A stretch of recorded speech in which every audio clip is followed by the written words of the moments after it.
Eleições 2018.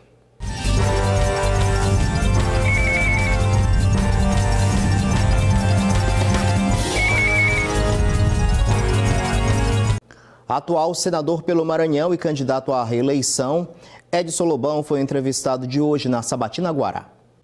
O candidato chegou ao estúdio acompanhado de assessores da campanha. Na TV Guará, ele foi sabatinado pelos jornalistas da emissora e também pelo jornalista da Rádio Universidade, parceira nesta sabatina. Os questionamentos duraram 1 hora. O candidato não se furtou a falar sobre os ex-presidentes Lula e Dilma Rousseff e o voto favorável ao impeachment. Também respondeu a questionamentos polêmicos sobre o período em que esteve no Senado Federal e como ministro de Minas e Energia. O candidato Edson Lobão defendeu sua permanência no cargo, falando da experiência. O Senado que julga o presidente da República. Recentemente julgou um presidente da República e cassou-lhe o mandato.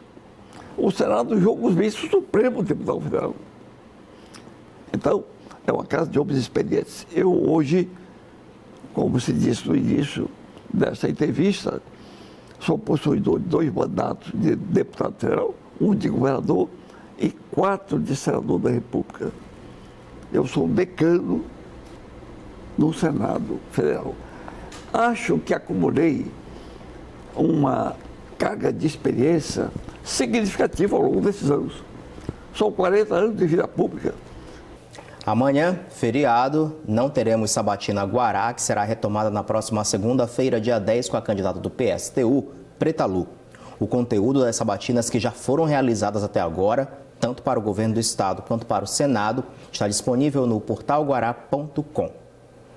Essa entrevista ao Senado e também os desdobramentos políticos do dia com o fato desta quinta-feira, o atentado contra o candidato à presidência Jair Bolsonaro, estão na pauta do dia na análise de Marcos Saldanha. Marcos, muito boa noite para você. Boa noite, Pascoal. Muito boa noite a você de casa. Vamos começar com as suas percepções da entrevista que foi realizada da sabatina de hoje com o candidato Edson Lobão, do MDB.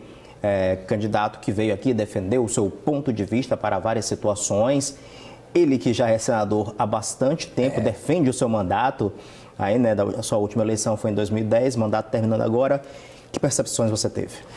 Pois é, indiscutivelmente um político experimentado no cargo, já esteve 4 vezes à frente, na verdade está ainda no cargo. O problema é que o mandato de um senador, como já dissemos aqui, ele é de 8 anos. E o senador, eu fiz esse questionamento a ele, já na casa dos 80, terminará já na casa dos 90 mais esse mandato.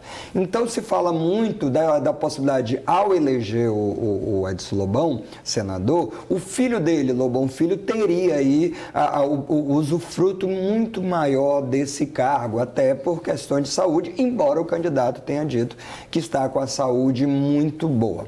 Então, o eleitor vai ter que considerar esses dois lados dessa mesma moeda. É indiscutível que ele tem aí várias proposições no Senado, é o presidente da Comissão de Constituição e Justiça, que é uma comissão das mais importantes por onde tramita todos os processos da casa, mas carrega aí uma certa contradição, que é o de ter feito parte do governo Lula e depois Dilma, ele foi ministro das Minas e Energia dos 2 governos, mas ainda assim votou contra a presidente Dilma, votou pela cassação dela, votou pelo afastamento dela da presidente e alegou que aqui foi uma questão partidária. Por outro lado, também votou a favor do Aécio Neves permanecer no mandato. Então, na justificativa dele em relação a Dilma, ele disse, votei por conta do partido, mas fui uma das pessoas que defendia o fato dela não perder o poder de se candidatar novamente. Graças a isso, inclusive, ela é candidata ao Senado agora, Bom, falou também da questão das dificuldades ou das relações dele com o governo Flávio Dino, diz que a princípio não é ele que tem problema com o governo, ele já estava na política quando o governador Flávio Dino chegou, ele disse isso, mas o fato é que não há entre o governo Flávio Dino e a bancada bancada de senadores hoje uma relação realmente muito boa, muito produtiva, né? Até se foi discutido na sabatina a questão da bancada da Câmara Federal e do Senado ter disponibilizado um valor para a saúde e depois decidiram que não seria aquilo, e ele defendendo que os recursos fossem direto para as prefeituras e o governador Flávio Dino defendendo que os recursos fossem para o governo e o governo aplicasse eles. São visões diferentes, distintas, né, da forma de administrar, e que é fato que pelas pesquisas hoje apontam o senador Edson Lobão com uma capacidade muito grande de eleição e o governador Flávio Dino também com a possibilidade de eleição ainda em primeiro turno, é o que as pesquisas apontam. Então, essa relação, né, entre os dois, elas teriam que ser, né, disseminadas, aí, dissipadas em favor aí do próprio governo do Maranhão. Amanhã a gente não tem sabatina, a próxima sabatina, segunda-feira, com a candidata Preta Lu do PSTU. Marcos, um outro fato chamou, obviamente, muita atenção do dia hoje. Não tem como não chamar a atenção, porque, afinal de contas, é uma situação extremamente complicada e delicada para a atual situação já tão beligerante que se vive nessas eleições para a presidência da República, que foi o atentado contra o candidato Jair Bolsonaro, que, em visita ao estado de Minas Gerais, a cidade de Juiz de Fora, em Minas, foi esfaqueado. A gente pode classificar isso como um atentado à democracia, não? Sim, sempre. E não é a primeira vez que acontece. Claro que os momentos agora são muito difíceis.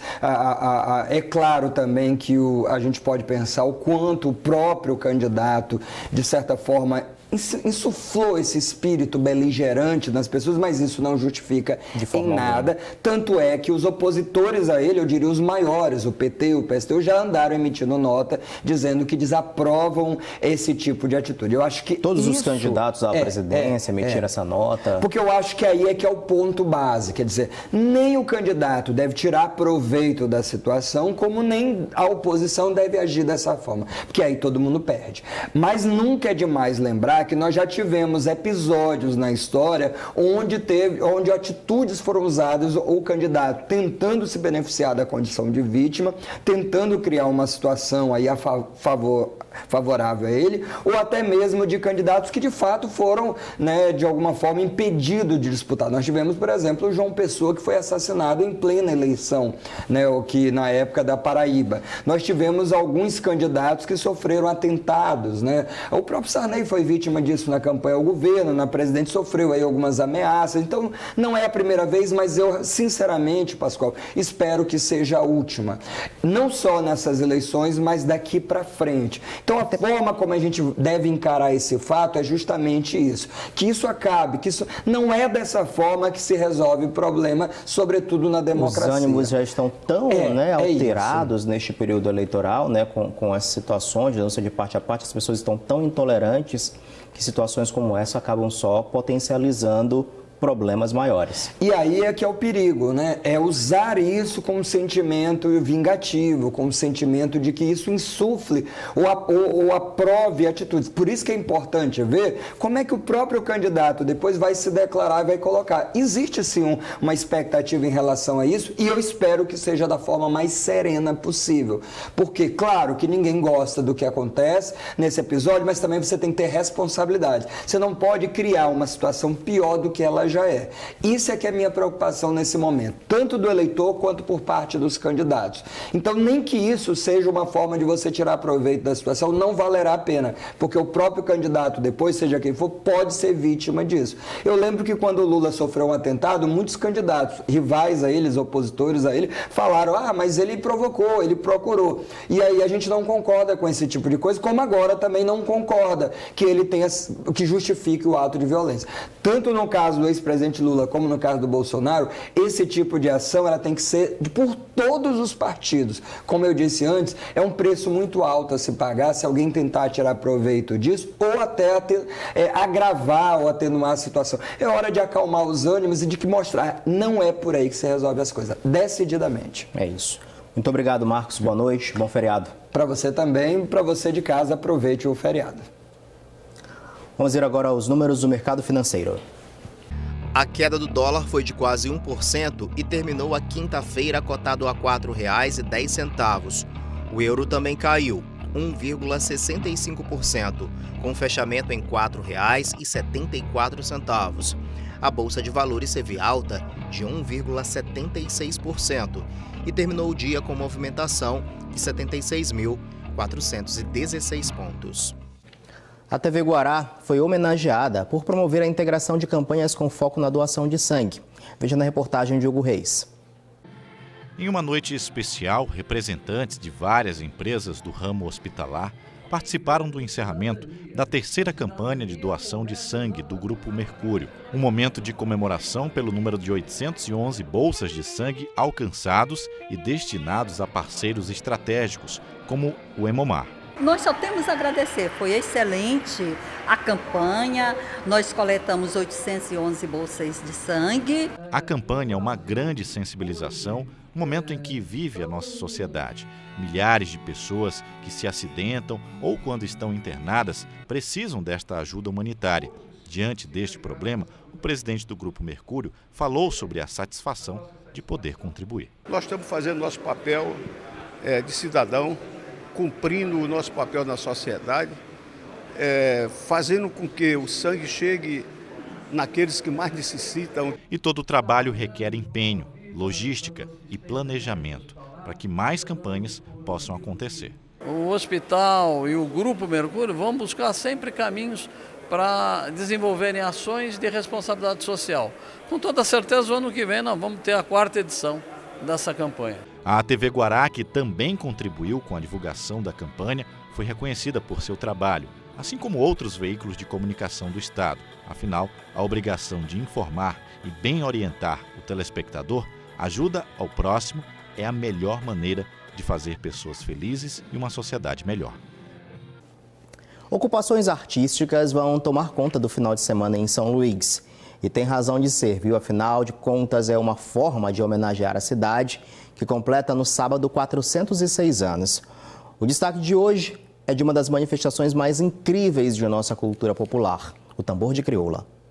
A Dona Rosa é caixeira do Divino Espírito Santo desde os 10 anos de idade e pela primeira vez vai ver uma comemoração ao Dia Municipal do Tambor de Crioula, num espaço totalmente voltado para esta cultura. A minha avó era caixeira, né?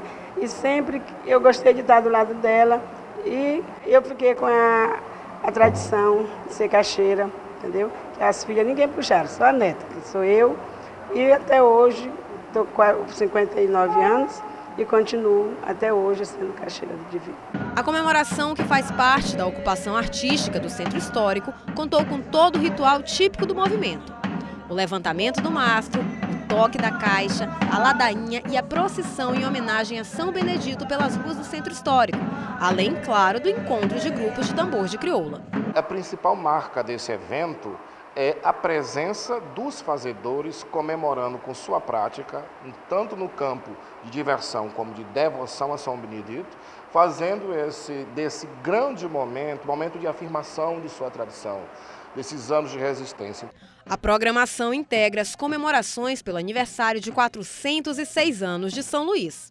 Quando foi escolhido o dia está relacionado também a esse período da semana de aniversário de São Luís, porque em São Luís tem a maior concentração espacial desses grupos. E essa capital negra que carrega consigo, dentro do seu cenário cultural, essa identidade dos que iniciaram esse processo de construção de nossa cultura, então se comemora também em homenagem ao aniversário da cidade. E no feriado do dia 7 de setembro vai rolar uma programação toda especial. Aqui em frente ao Palácio dos Leões, você pode conferir a apresentação do grupo Cantinho do Choro, a partir das 5h30 da tarde, com direito a uma vista privilegiada do pôr do sol. Outra boa pedida é visitar o Canto da Cultura, também no Centro Histórico. A partir das 18 horas, o bloco tradicional Os Foliões comanda a programação, seguido da apresentação do Bumba Meu Boi União da Baixada. Ou seja, opções não faltam para você curtir seu feriado aqui, na Ilha do Amor.